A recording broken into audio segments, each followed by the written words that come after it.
Hey guys, Tom here from the Investing with Tom YouTube channel. Welcome back to the channel. If you enjoyed today's video, hit like, hit subscribe, and that way you can see future videos as well. So, feels a bit weird standing in front of a camera. It's been close to a week since I've filmed a video.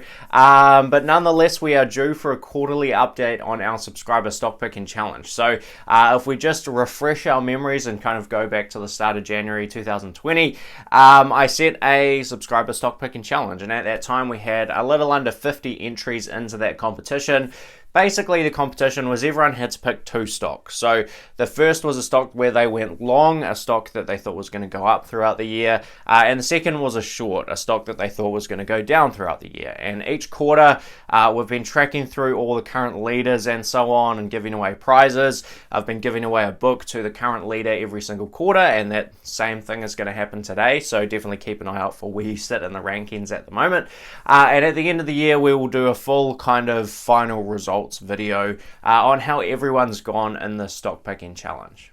Now, in our previous two updates for the end of quarter one and end of quarter two, we did have a fair bit of a range in kind of where everyone was sitting from first place to last place. But now that we've got into quarter three, that range has gotten much wider. And when I really first set out the rules for this competition, I was trying to do it in a way that made it interesting for the viewers and I guess made it educational as well. So everyone loves getting free stuff and everyone loves competition, but you know, I wanted to set this up in a way where we could learn something from it. And I think the results that we're going to see in some of the numbers today is hopefully going to be a large learning experience for everyone, particularly on the short side. Now, if you look at my personal results, I'll put up a screenshot of where I'm currently sitting in the rankings. I am towards the bottom. I'm in about 40th place, I think, something like that, maybe slightly at the side somewhere. And the main driver for that is my short. So on the long side, I picked GraphTech, ticker symbol EAF. That position is down slightly, and that is actually a real position in my portfolio. So I am genuinely down on that position with real money in real life. That still sits in my portfolio today. But really, that is not the reason that I'm down in 40th place. The reason I'm down in 40th place is I picked Tesla as my short. And when I first did this at the start of the year, and it could have been any company, Tesla was just one I picked because it was kind of interesting and it's been a hot stock right through the year, and it was last year as well. I picked Tesla, and when I first did that, I basically thought this could go one of two ways. Either it could go down, in other words, my short is successful and I can look like a genius and, you know, I told you so, that valuation was really high. Or the other way it could go is Tesla could continue to go up, the short could go really bad, and it could be a great learning experience. And unfortunately for me, it's been the latter. So Tesla has obviously gone up a lot this year. I know we do have a few Tesla shareholders that watch these videos, so congratulations on your holding. I'll put up a screenshot of the stock chart here. And basically this is one of the core reasons why I don't short with real money in real life. You know, with the GraphTech position that, like I said, sits in my portfolio, and I'm down about 30% or so on that investment. Now, if I compare that to Tesla, I don't have any position in Tesla. Tesla is an easy decision stock for me. It's basically, it goes straight in the too hard basket, and I can't get a reasonable enough handle on where that business is going to be in 10 years in order to justify the price that people are currently exchanging shares for in Tesla. So for me, it's an easy decision. I hope they do well. You know, I know a lot of people are invested in that business at the moment. So I hope they do well. They're doing great things, but as far as an investment decision, it's an easy one for me.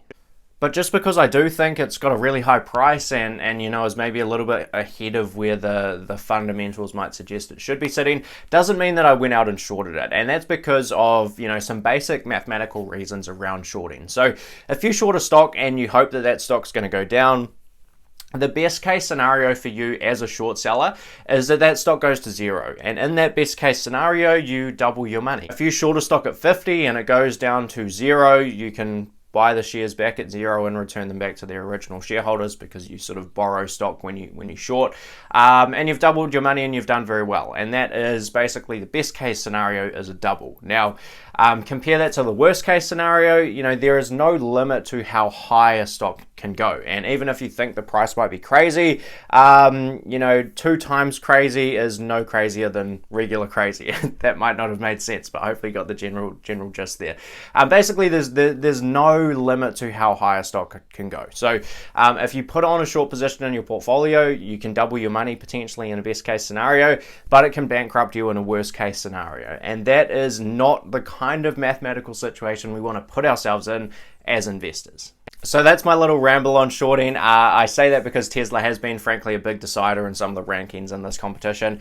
We have at least one person, I think, that picked Tesla on the long side, and they are very high up the ranks. We had at least 4 or 5, I think, people that shorted Tesla, myself included, that are way down the ranks. So with all that said, let's jump over to the computer and have a look at the results. If you happen to be the winner of this competition, or sorry, the current leader of this competition, flick me an email. My email will be in the description down below, and I will get your prize out to you. Okay, so we're over at the computer now, and let's have a bit of a look through the picks on the long side. So for our current leader on the long side, which is Matthew Kennedy, this was a big decider in the overall results as well. So Matthew Kennedy has currently turned his $5,000 investment. So remembering back to the start of this competition, basically we took our 10,000 hypothetical US dollars for each person, split that between 2 stocks, so it's 5,000 long and 5,000 short. On the long side, that single position has gone up to about 34,000 US dollars for Matthew there. So I'll scroll through some of the rankings so that everyone else can kind of see where they're sitting. In this competition, we've got a lot of people in the green. We've still got a fair chunk of people in the red as well. All to varying degrees. So down the bottom, we've got a stock down 80%, and up the top, we've got a stock up 588%. So some pretty wide ranges in terms of the results for the long picks there, but that is currently where everyone is sitting.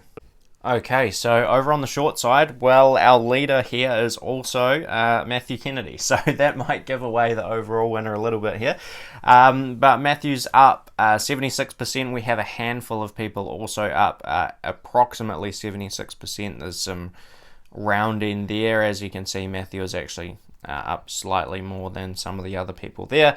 But again, basically, I'll scroll through the results. So reminder, this is the short pick. So Matthew being up 76% basically means that the stock price has actually gone down 76% in reality, because you're sort of betting against that stock when you're shorting it. But if I scroll down the list here, you will see some of the results. And down the very bottom end gets quite interesting as well. So many people not doing so great on the short picks here, myself included. So basically what I've done, if anyone's short pick has lost over 100%, I've basically just assumed that short position is closed at 100% loss. So we've got a few people in that boat. Basically, anyone that picked Tesla has lost at least 100%. So I've basically said that $5,000 on the short side is gone, and you've basically just got your long pick now. So that's what has happened to basically everyone that picked Tesla. We've got one there for Afterpay Touch, and we've got some others with Square and also with GameStop as well, GME. So we've got quite a few people that have been absolutely destroyed on the short side. And I'm no exception to that, but those are basically the results on the short side. So I'll do one more final sort of scroll through there so that everyone can see where they are sitting.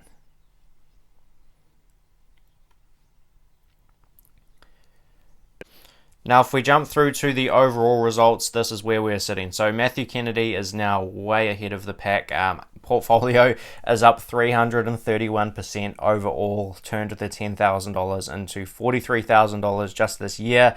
And then it's a big drop off down to second and third and fourth place. So Finley Ford has picked Tesla and is actually down on a short. That's how well Tesla has performed. So up 104% overall. And as I scroll through some of the rest of the results, hopefully everyone that entered can kind of see where they're sitting.